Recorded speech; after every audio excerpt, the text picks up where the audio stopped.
Bill Melugin, thank you so much for that reporting and all that you're reporting on and doing at our southern border. Joining me now, Matthew Whitaker, former acting attorney general.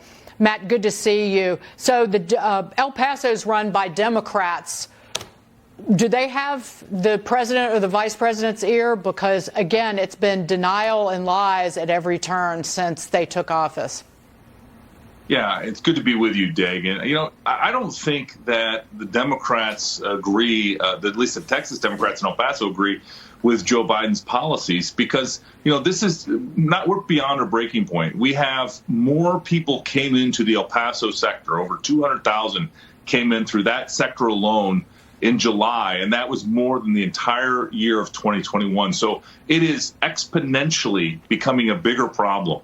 And to the Bill's reporting, you know, it is just, you know, right now Texas and the cities in Texas are bearing that burden. But I think it is definitely time that blue cities start paying a bigger price for these blue policies, because right now it is unsustainable, and we are reaching a point where not only is it broken, but I don't think long term that we can sustain our sovereignty as a country, Dagan. I'm really very, very concerned.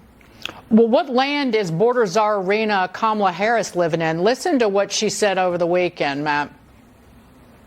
The border is secure, but we also have a broken immigration system. We have a secure border in that is a priority for any nation, including ours and our administration. But there are still a lot of problems that we are trying to fix, given the deterioration that happened over the last 4 years. Matt, why don't you answer that while I beat my head on the desk?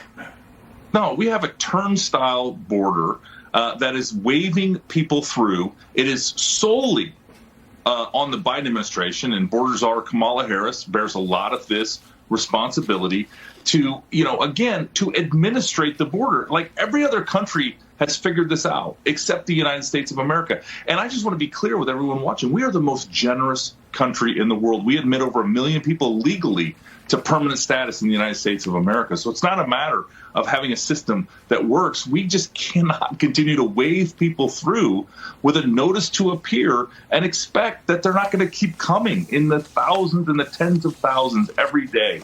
It is, Dagan, this policy is ridiculous. Oh, they're not getting notices to appear, Matt.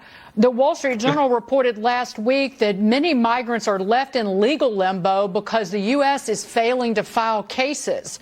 About 47,000 of 284,000 cases completed in U.S. immigration courts between October and June were dismissed because a document known as a notice to appear wasn't filed.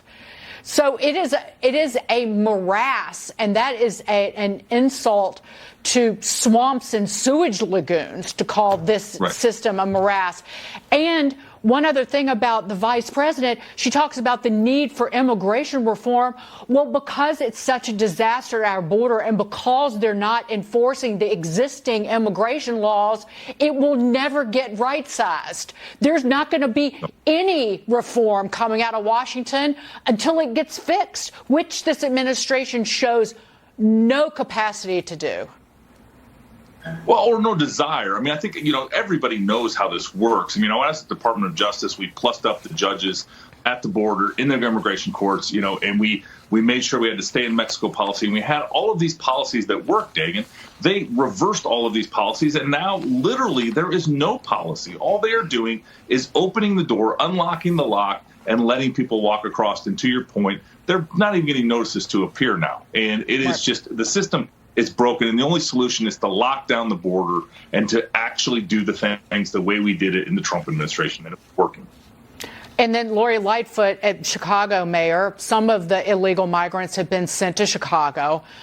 The mayor of El Paso is sending some to New York City. She complains about those migrants being in her city. Questions Governor Greg Abbott's Christian faith, but then surreptitiously is sending some of those migrants to at least one Republican suburb of Chicago, not only looking but sounding hypocritical.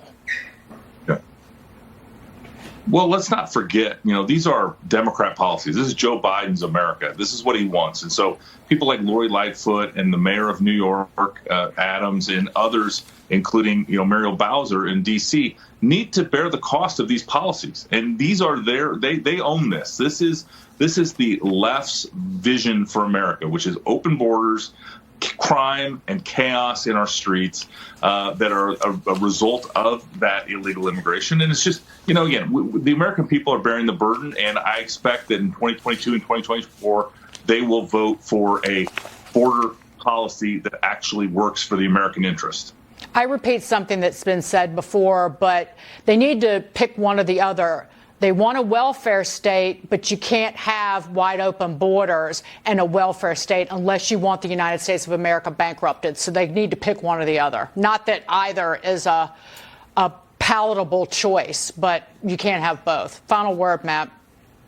Right. No, you're right. And again, these policies have a price, and the major cities can't bear that price, and nor can the state of Texas and the state of Arizona and the state of New Mexico. So, the bottom line is to actually have a system that serves the American interest. And we had that in place in the Trump administration, and they completely reversed everything. And it's not surprising where we find ourselves right now. Right. That Venezuelan flag hanging on the fence, that should make everybody quake in their boots or high heels, depending on who you are. Matt. I'm not wearing high heels, so I'll go with my boots. Matt Whitaker, thank you so much. Great to see you, sir. I'm talking about shoes, like throwing shoes, wearing shoes. 8 weeks out from the midterms, and the warning signs are flashing for Democrats once again.